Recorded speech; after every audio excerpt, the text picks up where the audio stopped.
I now want to prove to you that your mind is super flexible. It is so easily programmed. I mean, I can't even work my television remote, and I can teach you how to change the filter in your brain. And your brain right now is trying its best to change in real time to help you. And I'm going to prove that to you too. And I'm also going to give you an example of just how flexible your mind is, how quickly you can change it. And when you start to realize, holy cow, Mel's right. My mind is easier to program than a television remote. Holy cow, I never even realized this. Just you buckle up and wait, because your mind has been dying for you to learn what you're about to learn. So let's prove to you that your mind is at the ready to change to help you, okay? And I'm going to give you an example that I am sure you have experienced in your life before. And here's the example. Buying a new car. Have you ever had an experience where you either were looking or shopping for a new car, or you were in your family, somebody was, right? Or you became interested in a new car. They're releasing this brand new Bronco, okay? And now you're super interested in it. I am personally in this boat right now.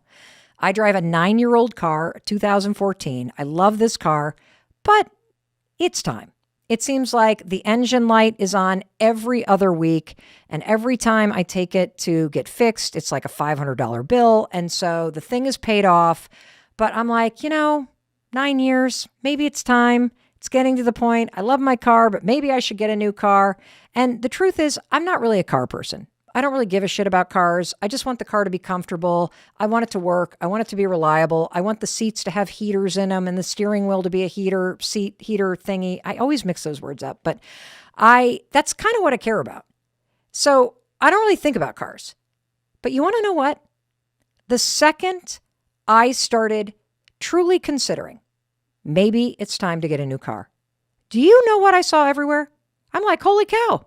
There are a lot of cars in this tiny town in southern Vermont that I live in. Cars are everywhere. And then as I started to hone in on the new Bronco, does everybody and their mother drive the new Bronco? It's like it's the only car on the road. The 2-door, the 4-door, the soft top, the hard top, the gray one, the red one, the green one. Like they're everywhere. Now here's the thing.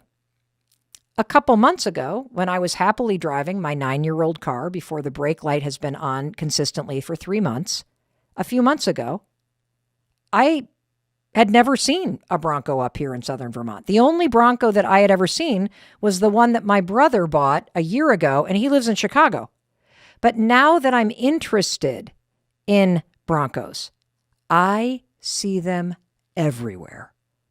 And the second that I got excited about that sort of silvery blue one with the soft top, I couldn't believe it. Jesse, who runs video production for us, her husband drives one. I didn't even notice that they had a Bronco. And now everybody has not only a Bronco, but that color. And I want you to think about a time that this has happened to you, where you started to get interested in something. And then it's like, whammo, overnight, you see it everywhere. Maybe it was a handbag that you were really interested in, or a certain style of shoe or sneaker. You know, the new Converse ones with the really like inch tall sole on them. All of a sudden, those things were everywhere. Or the Birkenstocks, the Birkenstocks that have the covered toe. It's like those were popular 30 years ago. And now every single college student and 20-something is wearing them. Bangs. The second I wanted curtain bangs, it's like, does everybody have curtain bangs suddenly? Everybody that I now see has curtain bangs. Never even noticed them before. Or you hear a song and you tune in, you're like, oh, I love that song. That song is so cool. And suddenly you hear the song playing in every restaurant. Maybe you haven't shopped for a car, but I bet when you were looking at colleges, it's like, wait a minute. Does everybody have a Michigan sweatshirt? Does everybody's parents go there? Is there a sticker that says University of Michigan on every car? Is it just me, or is that the only college in town? It's the same thing if you want to have a baby. As soon as you are trying to get pregnant, you know what happens? You see kids and pregnant women everywhere. It's like there were only adults on the planet and people that weren't pregnant, and then you want a baby, and boom, it's in your face. Or how about this one? You want to fall in love. What do you see? You see couples in love. It's so annoying. It happens instantaneously. You know what that is? That phenomenon where all of a sudden overnight, you see something everywhere. That is your mind changing in real time. That is a filter in your brain paying attention to what it thinks you are excited about or interested in. And it's changing what it's showing you in the world around you. And here's the crazy thing about your mind. And this is why this science is so exciting when you understand it. Oh my God. Here's the crazy part. You ready? The Broncos, the Bangs, the Birkenstocks, the babies, they were always there, all around you. You just didn't notice them. You want to know why? Because they were not important to you. The fact that you suddenly see those things everywhere, that is an example, and it is proof that your brain wiring is changing in real time, and your mind is trying to help you. Your mind is showing you the Broncos that have always been there. It's like it's highlighting it with a highlighter. Why? Because it became important to you. Why would your mind let you see things sometimes, but not others? Why are you suddenly seeing the covered toe Birkenstocks now, but you didn't see them for the last 5 years? That's a great question. And this brings us to the topic of the filter in your mind. Oh, I'm so excited for you to learn this. So there is a filter in your mind. It is called the reticular activating system. The reticular activating system. I'm going to call this the RAS, okay? Here's the visual, because you know your friend Mel loves visuals and metaphors to make this stuff easy. I want you to imagine that there is a hairnet over your brain. This hairnet is a live network of neurons, and it is constantly changing in real time. And this RAS, this network of neuron hairnet that sits over your brain as a filter, it has one job, a very important job, mind you. The RAS has to determine in real time, I'm talking nanoseconds, what information it should allow into your conscious mind for you to see and register, and what information it will block out from your conscious mind. Another way that you can think about the RAS is think about it like a bouncer in your brain. And the reason why you need a bouncer is because life is sort of like a very popular nightclub. Everybody wants to get in. And because there's so much and so many people and so many things showing up at a very popular nightclub trying to jam their way in the door, you need a bouncer who is deciding who gets in and who has to stand in that long line, freezing their ass off in an outfit that is not appropriate for winter, trying to get in, okay? So let's go back to the example of the car and the purses and the babies and the University of Michigan stickers that you suddenly see everywhere. The truth is, all that stuff, all the cars on the road, all the handbags people have, the hairstyles, it was already there. It was already in your subconscious. You, quote, saw it, but the RAS didn't allow you to register it. It shoved it right in that line. It did not let it into your conscious mind. The RAS is the bouncer. It determines what is it that is important enough to Mel Robbins that we are going to let it right in and have her think about it. Holy shit, there's another Bronco. I'm not getting the blue-gray color now because that's like the third one I've seen today. In fact, I don't even know that if I want a Bronco anymore. And I don't think I want bangs anymore either because it looks like every single person that I meet has bangs. This is how the bouncer in your mind works. It literally has a guest list, and you're the one that writes the guest list out. What is on the guest list of your mind? Anything that is important to you. Okay? All the other Yahoos that are not on the list, all the other colleges that are on stickers on every other card, Dartmouth, Harvard, Brown, University of Wittenberg, not even noticing those. Why? Because you're thinking about University of Michigan. So all those other college stickers, they're waiting in line. They're not getting in. That bouncer won't let them in. But boom, there's a University of Michigan. Short skirt. Come on, you're going in. That's how it works. And so this is super, super important, and it's really exciting, okay?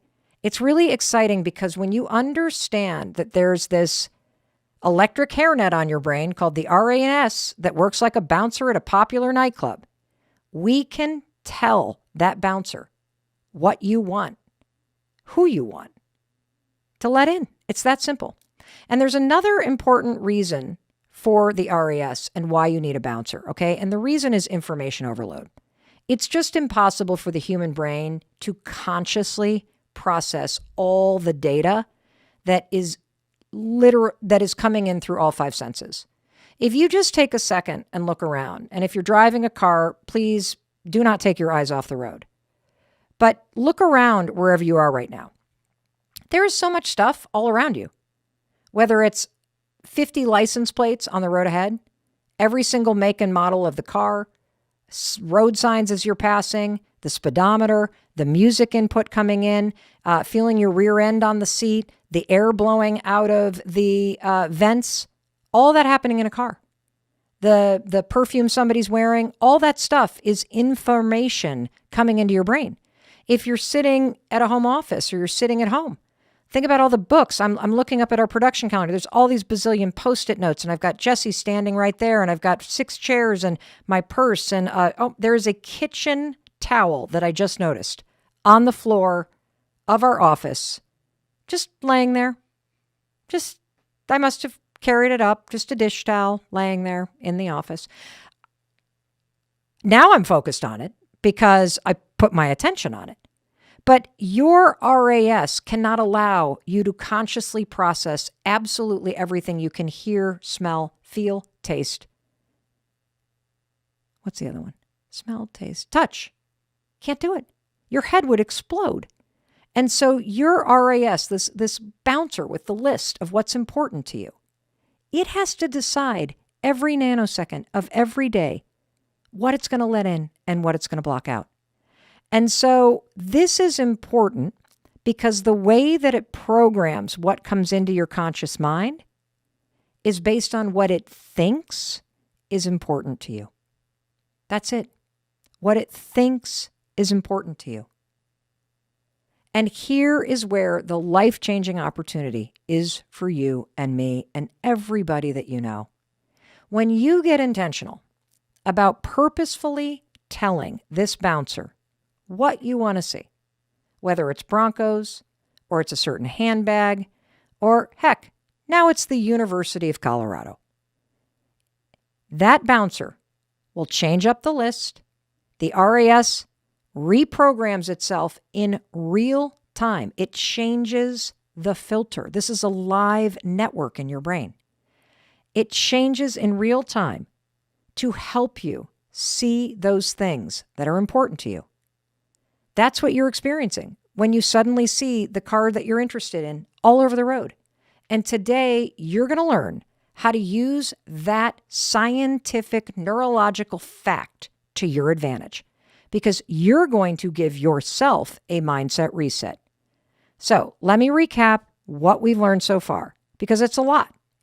Number 1, your mindset is like a pair of sunglasses.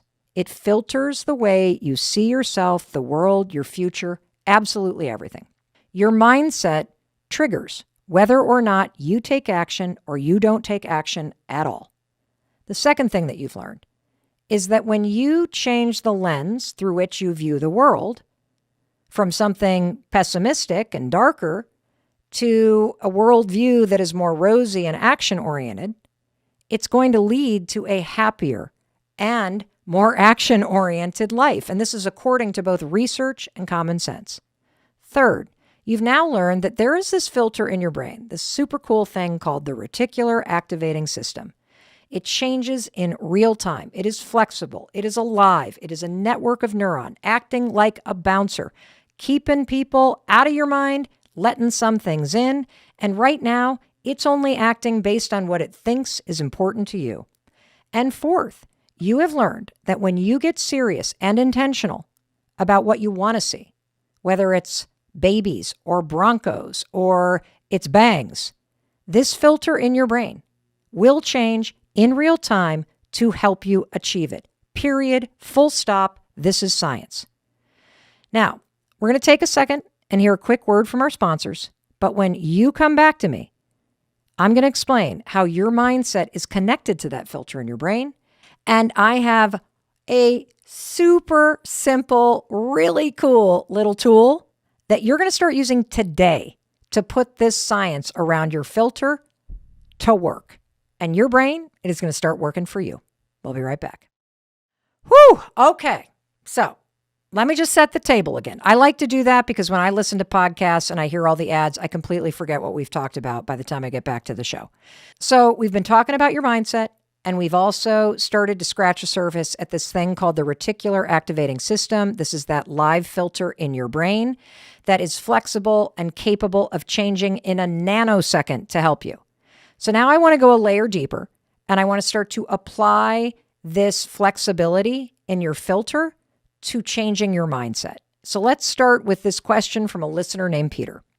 Hey, this is Peter from Washington. I was just wondering, how do I get past my doubts and maintain a positive mindset? Thanks, Mel. Thanks, Peter. So I want to focus on one aspect of your question, and that is where you said getting past your doubts. This is where the science gets really interesting because your belief about yourself is a mindset. I'm going to say that again. Your belief about yourself filters how you see the world. And I'm going to give you an example. You use the word, Peter, self-doubt. If you have a lot of self-doubt, you question yourself, you criticize yourself, you hold yourself back, what color do you think the lenses on your sunglasses are? I'm not trying to be silly here. I'm trying to make this intellectual topic very tangible and understandable. If you have a lot of self-doubt, what is the color of the lenses on the sunglasses? Because this is where the filter in your brain starts to become programmed by your mindset. Now, I said earlier that your filter focuses on showing you what it thinks is important to you. How does it know what's important to you? I'll tell you. I said earlier that the RAS, that filter, its sole job is showing you what it thinks is important to you. So it begs the question, right, Peter? If you haven't been intentional, at least you didn't think you were, about telling the filter what to show you, how the hell does it know what to show you? Well, it shows you whatever you spend your time, energy, thoughts, and attention focused on.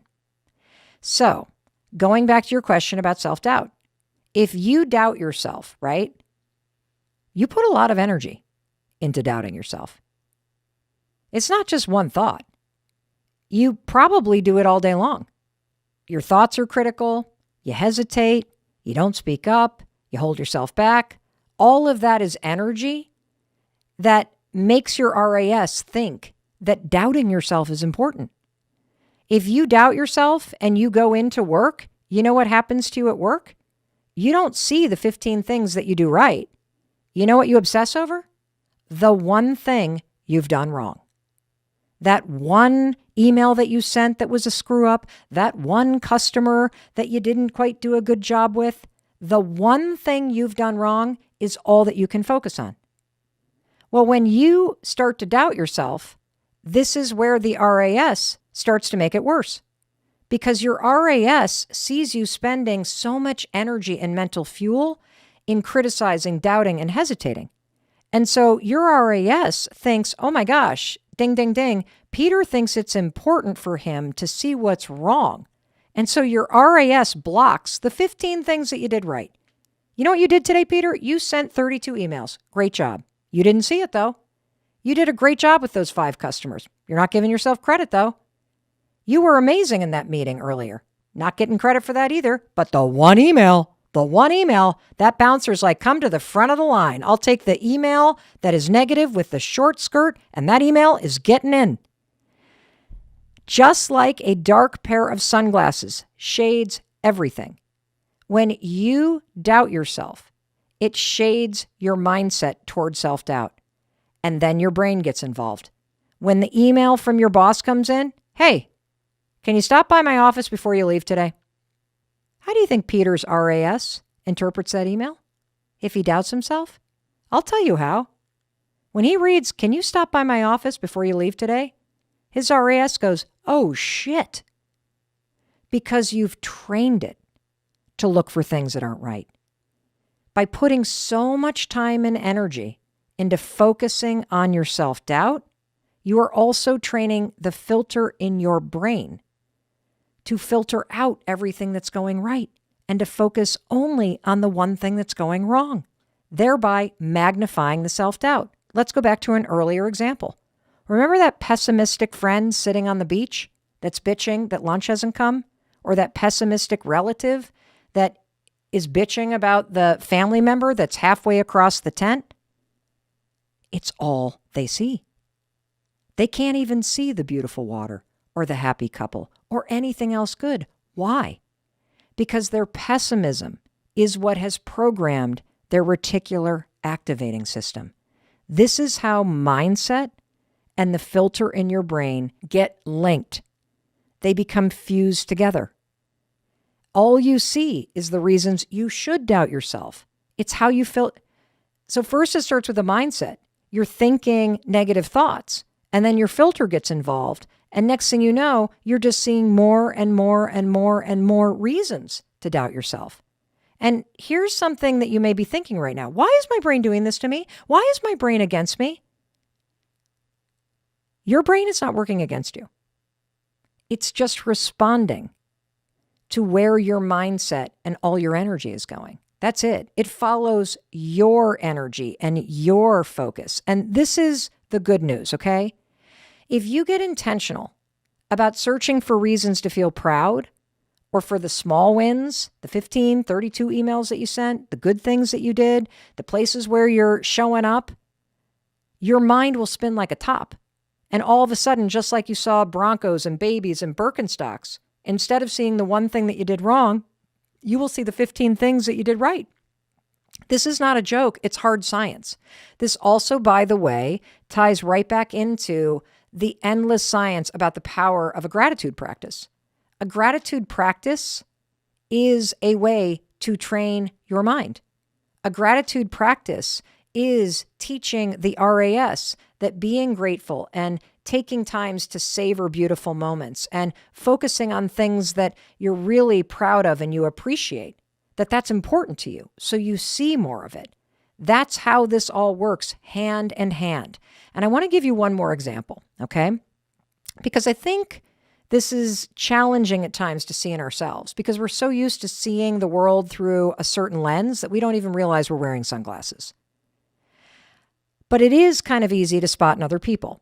So here's one more example about how your own beliefs and mindset about yourself or a situation that you're in can become paralyzing because the filter in your brain keeps the mindset in place, okay? So think about somebody that you love who's single and they are desperate to meet the right person. And the longer they stay single, the more and more insecure they get by the day. And when you see them, you see a person who is smart, who's awesome, who's hilarious, who's loyal, who's sexy, who's amazing, who would be the most incredible person to be in a relationship with. But I want you to just imagine that the color of the lens on your glasses, when you look through your belief about them, it's completely different than the color of the lens on their glasses.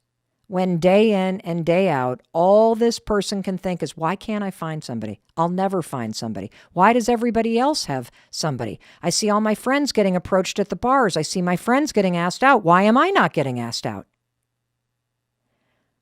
What you've now learned about the mindset and belief about yourself and the way your filter responds in real time is the more energy you put into a negative narrative like this, it's never going to work out for me. Nobody's ever going to love me. I am unlovable. Everybody else has a date. I'm never going to have a date. The more that mindset and that belief becomes a self-fulfilling situation. Why? Because you're putting so much energy into the negative that the filter in your brain is now going to filter the world in a way to reinforce the negative story. When you walk into a bar, all you're going to see are all the couples. You're not even going to focus on all the other people that are single that you should walk up and talk to. That's the bouncer in your brain aligning with where your energy is. This also explains why you, as the friend, see the opposite.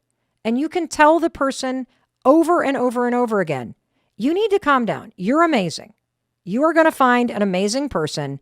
It's not that you're not going to meet somebody. You just haven't met the right person yet. It's the exact same situation.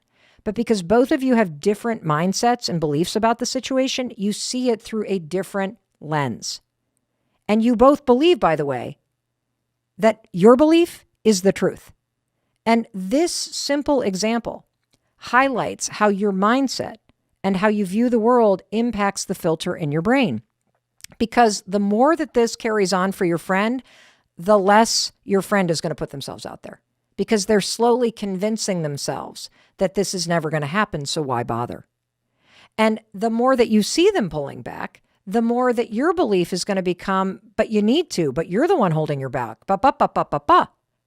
See, the filter in your brain, it's either going to make the situation worse or, and this is what I want to teach you, it can make it better.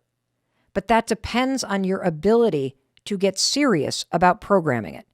Because wouldn't you love it if your friend who wanted to meet somebody would still have a positive mindset or a rosy outlook so that they don't just latch on to some loser? Because you would probably do anything to make sure that this friend of yours, this person that you love, would maintain a positive mindset and a rosy outlook. Why do you want them to maintain that? I'll tell you why. Because your mindset dictates your actions.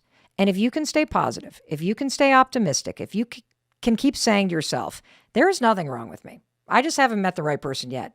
But one of these days, the right person will walk in, and in the meantime, I'm just going to keep being me. If they can get intentional about creating that mindset, a number of things are going to happen.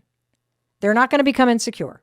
They're not going to start acting all weird around people. And they are not going to latch on to some loser just because they're starting to convince themselves that they're desperate and this is their only option. Because we both know that's not true. There's 8 billion people in the world. And right now, the right one has not walked into your life, but they will, if you can maintain a positive attitude. And the secret is training the RAS and catching your negative mindset and swapping it out for a more positive one. Because as you're learning, the thoughts that you think dictate the world that you see, the way that you feel, and the actions that you take. Noticing this, that you have a mindset that's holding you back, that's the first step. Second, asking yourself if it's serving you, that's the second step.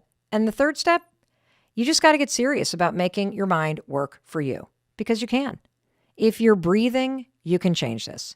Even if your default is negative and pessimistic, you can teach yourself to be optimistic. And I'm going to give you one more example.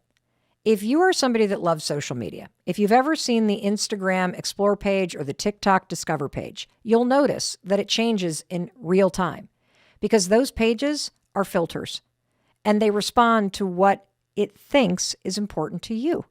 So if you click on a puppy, all of a sudden, that Discover page, it's going to be all puppy videos. I went through this phase where I was really into like long nails, and suddenly that Discover page went from puppies to long nails. And it doesn't matter if you accidentally click on Beyonce videos or on some other thing, wedding videos. The algorithm is going to think that that's what you want to see. So suddenly that's all that you see, and it becomes this self-fulfilling prophecy. Your brain's the same way. Once you focus on something, your brain starts showing you more.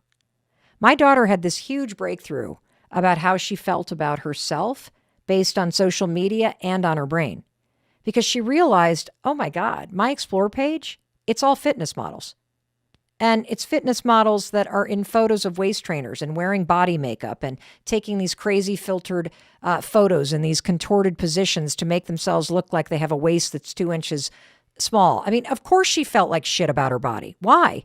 because she was seeing it over and over and over again. And so her brain started thinking, oh, well, this must matter to you. And then the social media pages start aggregating it and showing you more and more and more. And so as that all starts to happen, you start to believe that everybody on the planet is the size of your pinky finger, which then, of course, invalidates the fact that you have this big, beautiful, amazing, strong body and you look fabulous. But it doesn't matter because it doesn't match all this crap that's being shown in your face. This is how your brain works too. And you got to get on top of this. Today, we've got a crazy cool topic. We are talking about mindset. Your mind is either working for you or against you. That's what it's doing. So whether you're listening to this episode because you struggle right now with overthinking or feeling unworthy, or maybe you have a really positive outlook, but you just want to level up. You want to play a bigger game. That's where I am right now.